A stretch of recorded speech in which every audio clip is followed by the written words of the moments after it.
During our routine operations in the hospital, we rarely miss a patient coming with complaints related to ovarian cyst. And today, we want to discuss this ovarian cyst into details by looking at definition of ovarian cyst, signs and symptoms, types of ovarian cyst, complications arising from ovarian cyst, how can we diagnose ovarian cyst, and eventually management of ovarian cyst. And also we are going to answer the question that patients normally ask, that am I able to get pregnant or conceive when I have ovarian cyst, and what will happen to me if I have recurrent ovarian cyst but I'm getting treatment in terms of taking some medications that have been prescribed for. Stay with me. All this we are going to tackle into details. If you love this video, click the red button written subscribe and turn that notification bell for more videos that we will post. And also, if you love also this channel, donate via PayPal and also click the link of shop in JUMIA to buy your blood pressure machine or your blood sugar machine, and you will promote this channel. Ovarian cyst is a solid or fluid-filled sac on the surface of the ovaries or on the ovary. It can either be unilateral, that is on one side, or bilateral, that is on both ovaries. And most of the ovarian cysts normally disappear with time, and most of them are also harmless. And in this scenario, we are also going to tackle types of ovarian cyst.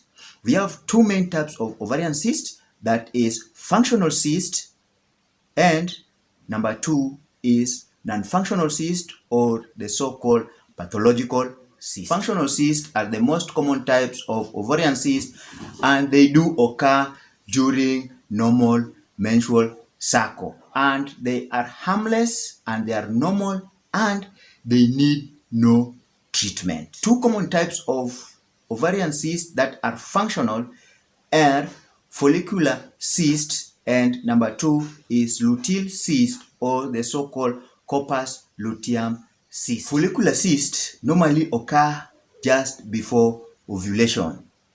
Anterior pituitary gland normally produce follicle stimulating hormone and luteinizing hormone after being sensitized by gonadotropin releasing hormone from the hypothalamus, and these ones help in the maturation and development of the follicles, that is unfertilized ovum. When the unfertilized ovum, that is the follicle, when it ruptures, it produces an egg that will develop into what we call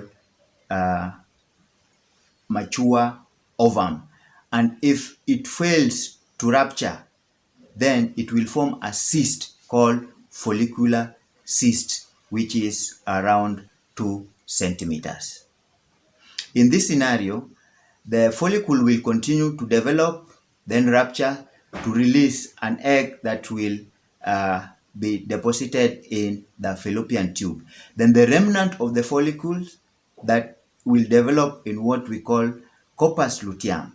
Then corpus luteum should be disintegrating or disappearing within 5 to 9 days. If it fails to disintegrate, then it will develop in something called a cyst, and this cyst is normally harmless and disappears with time, and this cyst is what we call corpus luteum cyst or luteal cyst. In summary, functional cysts, that is follicular cyst and corpus luteum cyst, are normal and they need not to be treated, and they should not cause any worry. Non-functional cysts or pathological cysts are the type that causes signs and symptoms, and they need to be managed. And one of them is polycystic ovarian syndrome. Poly means many. That one means that there are very many cysts in the ovaries. It can be 1 or 2 ovaries, that is unilateral or bilateral polycystic ovarian cyst. And in polycystic ovarian syndrome, it's a situation whereby now there is a hormonal imbalance and there are elevated androgens, that is the male hormone, and in this type of women, they normally develop what we call infertility, and they also have signs and symptoms or characteristic depicting male characteristics are prevalent in this type of patients, and they can even have hair in their chin, their beards, and this one depicts that there's elevated male androgens in their system. We also have what we call endometrial cyst, that is due to endometriosis, and we normally call them chocolate cyst. Number 3, we have what we call dermoid cyst. Dermoid cysts normally cause a lot of problems because they are this type of cyst that can be considered giant or big. They can grow over 10 centimeters and they can have a weight over 50 kilograms. There are operations that have been done, and dermoid cysts have been found that sometimes they are solid, they contain materials like blood, bone, hair tissues, and they cause too much pressure symptoms. And if a patient has dermoid cyst, you might think she's pregnant. Now, the only worry is that pregnancy is now, the so-called pregnancy is now passing the normal gestation period of 37 weeks or 9 months, and is when a woman can decide to come to the hospital. On doing ultrasound, you find a very big solid mass called dermoid cyst. There are also some cysts that are called mucinous cystoadenoma and also serous cystoadenoma. Most of the ovarian cysts are benign. That means that they are not cancerous, but there are cysts that form cancers that we can grade them in terms of cysts that we call ovarian cancers, and they are called malignant teratoma to be one of them, serous cyst adenocarcinoma, clear cell carcinoma, and mucinous cyst adenocarcinoma. Those are cysts that forms cancers and they cause what we call ovarian cancer. Signs and symptoms of ovarian cyst. Most of ovarian cysts are asymptomatic, meaning they do not have signs and symptoms. Patients don't complain, but you are having them. But they normally come to the facility when the following has happened. Either the ovarian cyst is big, or it has twisted, that is torsion, or it has been infected, or it has ruptured. Now, the patient will come to the facility with even pressure signs and symptoms, pressure signs. Now, most of the patient will be complaining of sharp pain on the abdomen, either on the right side or on the left side of the abdomen, lower abdomen, that is left iliac fossa or right iliac fossa. Now, this kind of patients sometimes may come with abdominal pain, generalized now because of the size of the cyst, and sometimes they may have vaginal bleeding, that is bleeding from the vagina, and even they can develop abdominal distension, that is when the cyst is now big, or they can have bloating, that is now when the cyst is causing pressure symptoms. Most of them will also complain of dyspareunia, that is pain during sex. And if you are a keen follower of mine, I've discussed about pain during sex. Kindly watch the video that appears up here on the topic of pain during sex. Some can also have what we call dysmenorrhea, that is painful menses. And if you have been watching my videos, I've also talked about painful menses or dysmenorrhea. Kindly watch the video that appears up here on painful menses, dysmenorrhea, and how we can manage them, even types of dysmenorrhea. Some patients will also present with heavy bleeding, that is during their menstrual flow, or they even have irregular menstrual flow or intermenstrual flow, and this one also can be associated with pain that I've talked about. Some patients will also present with breast tenderness and also non-specific signs and symptoms that may depict any disease, particularly when there is an infection, that is headache, fever, and even general body tiredness or fatigue.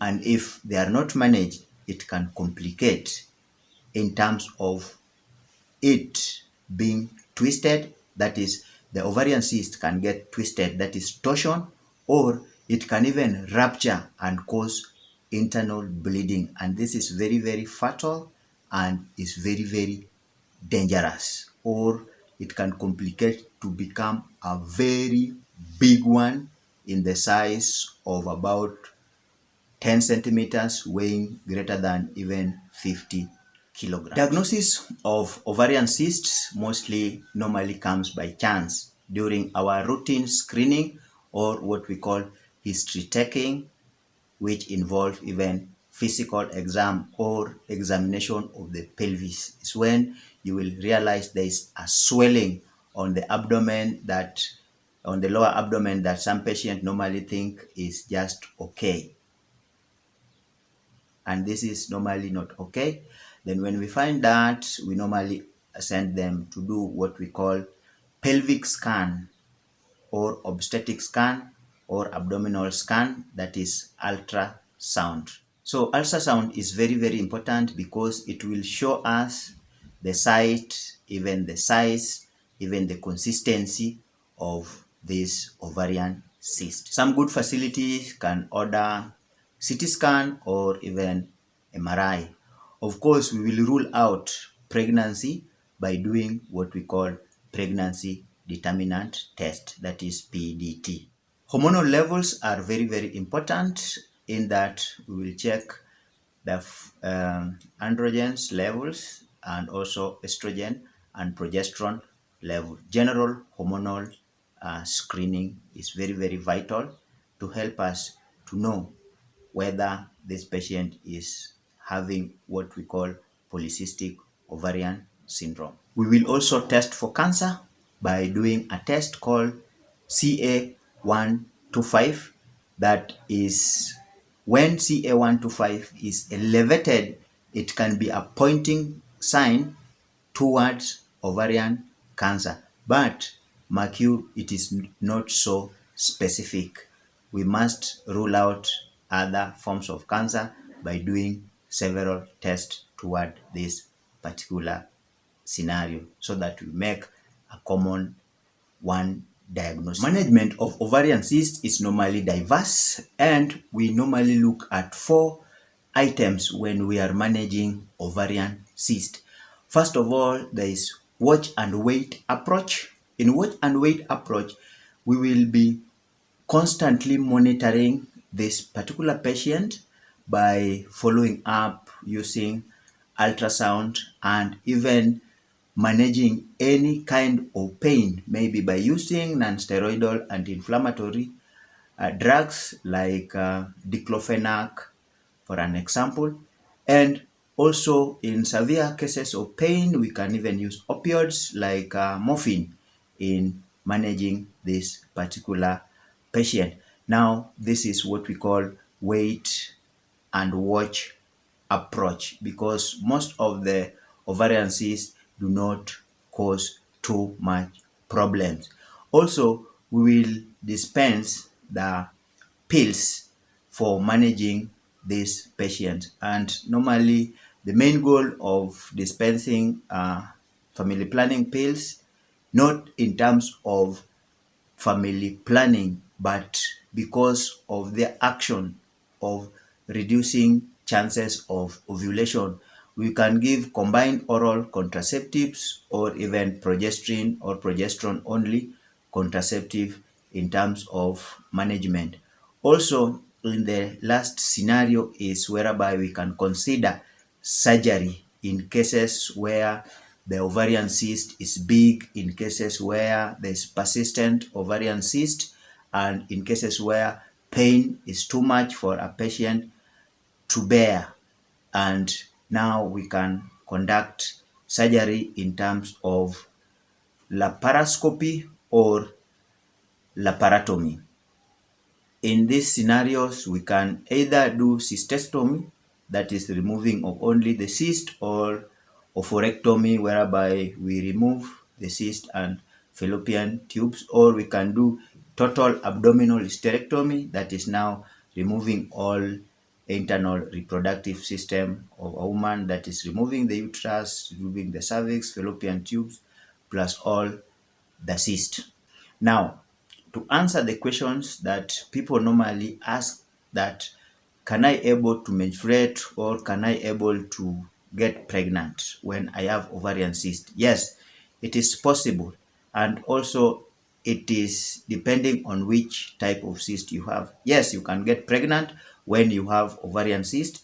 You can menstruate normally when you have ovarian cyst. Remember, we talked about functional ovarian cysts, which are normal. Pathological cysts are causing problem. The only part that you cannot mensurate so well is when you have polycystic ovarian syndrome, because it's a triad of anovulation, hirsutism, and polycystic ovaries. Now, anovulation is whereby you are not able to ovulate. So, to answer you, yes, you can get pregnant and you can attend your normal menses. But when ovarian cyst is big and needs surgery, then you can even have intermenstrual bleeding, irregular menses, and sometimes also when you have ovarian cyst, in case of polycystic ovarian cyst, which is #1 cause of infertility in women, then you have to be treated, and correct diagnosis must be made for you to be treated. Otherwise, if you like this video, subscribe via this red button, hit the red button written subscribe, turn on notification bell for more videos to come. And if you would like us to discuss any type of any disease, whether gynecological or medical, kindly put in our inbox in the comment sections so that we can discuss that together with our general population. Otherwise, see you in the next video, and remember to subscribe. Muchas gracias.